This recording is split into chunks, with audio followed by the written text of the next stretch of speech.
I'm in a thumbnail. This is gonna be the best thumbnail ever. Little do they know that I only switched for one day. Clickbait at its best.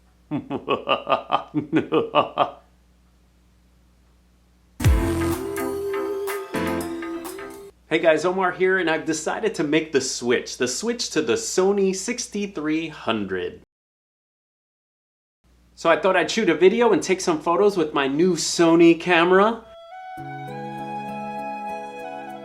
I thought it'd be great to try the competitor to the Fuji X-T20 to check out image quality, to see the 4K video that comes out of this puppy. It doesn't matter that it's pretty ugly. That's okay, we don't worry about that. We worry about image quality, how it functions. Right away, first impressions, it feels good in the hand. It's got a really nice grip on there. It's light and small. On there, I have the 50mm 1.8 lens, so I have a prime on there. I also will test out the kit lens that comes with it. It comes with a, what is this thing? 16 to 50, 3.5 to 5.6 f-stop.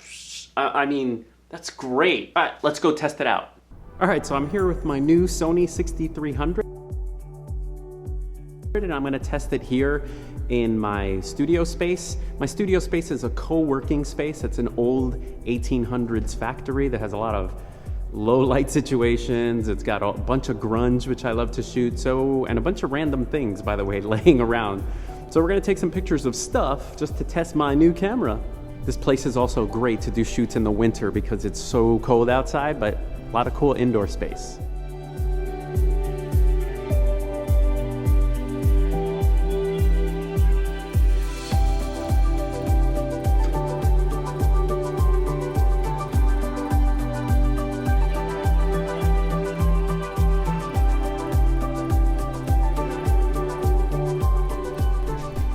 Going upstairs.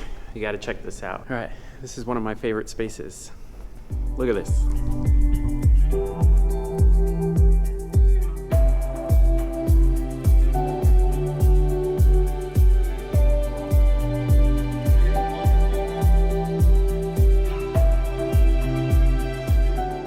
You know, it's really tough making the switch to a new camera. I mean, you're not used to the buttons, you're not used to anything. That's such a steep learning curve. I found the menus to be like you're just searching for, you're reading basically everything in the menus to find something that looks familiar. So I'm finding that all the buttons, all the little dials and things are very cramped. I know it's a tiny camera, but for example, I keep wanting to back button focus on this flash button. So that's where my thumb lands. But the back button is very close over here. I do like that the play button is close to everything. I like that the play button, you can do everything with a single hand. One other thing I did to make the camera a little easier to use is I made my aperture be this wheel at the bottom because that's what my Canon has. And this is shutter speed on Canon, so I made this dial. But the dials aren't, you could use them, but I feel like my hand is like...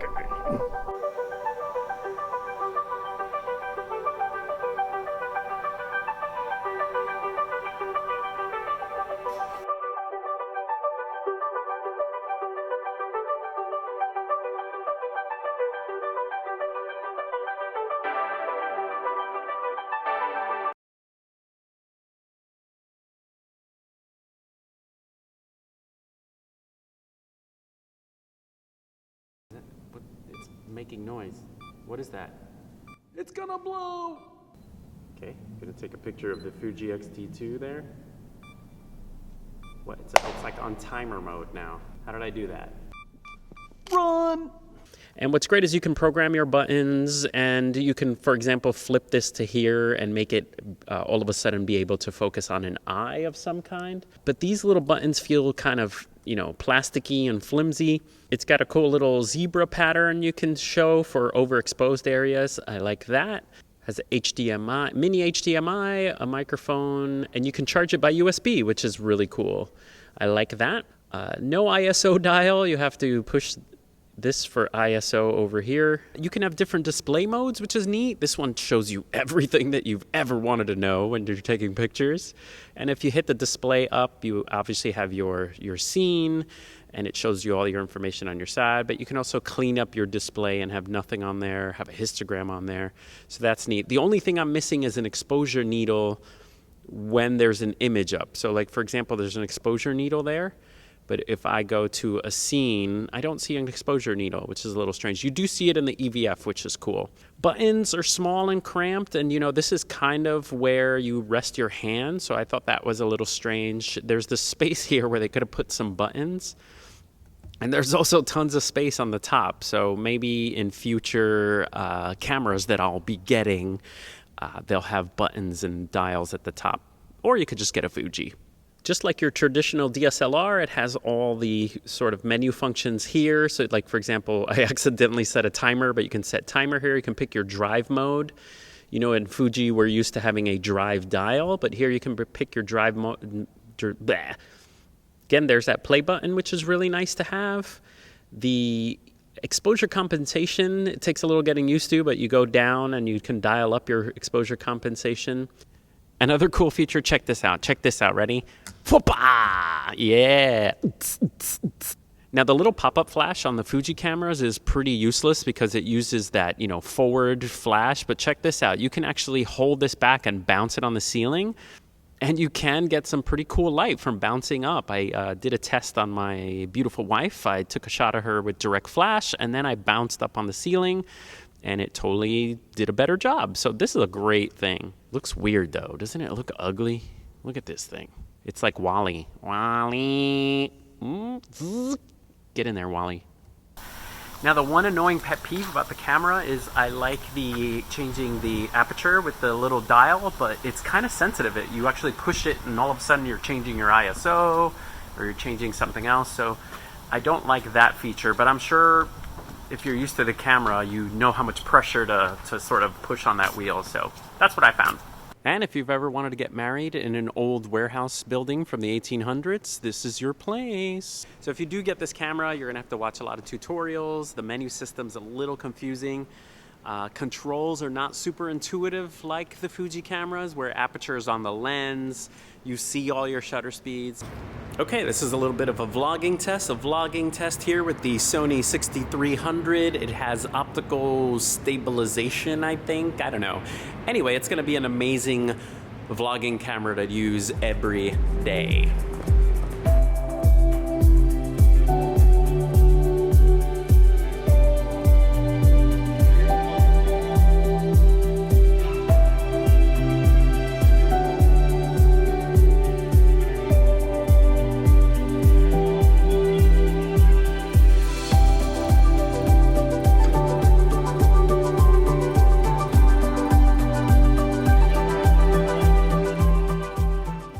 Well, that was fun. I'm totally biased. Totally biased. It wasn't a fair assessment. Number one, I only had the camera for a day, so I didn't really get a chance to learn all the menus. The menus are confusing.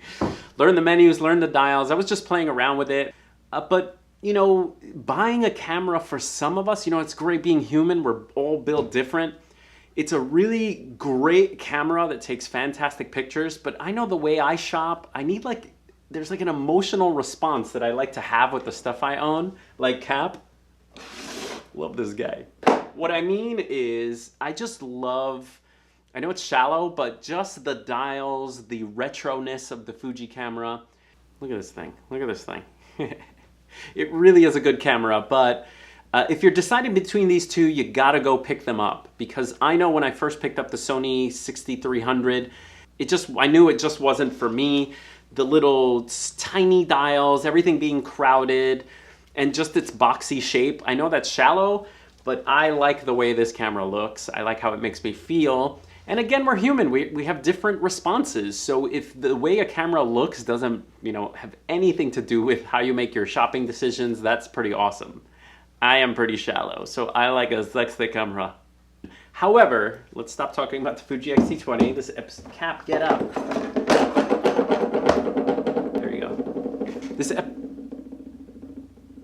When it comes down to the most important thing, image quality. It comes down to image quality for you, then this camera is fantastic. You can have 1 or 2 lenses with you. It's small enough for travel. It's light. It's got really good grip. So if you pick it up and you like the feel of it, it actually does feel better than when you pick up the Fuji X-T20. I recommend a grip for this, by the way, because this one kind of is like holding it with 2 fingers mostly. It really is a different kind of shooting if you're coming over from Fuji. It's more DSLR-ish, so aperture change, shutter change, mode dial. So that was a little sad.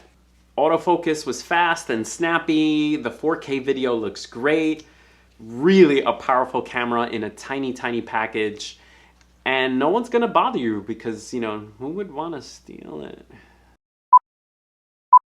I'm done. I'm done with Fuji. I've picked up the Sony 6... What's it called? Oh God, it hurts to say. Ugh.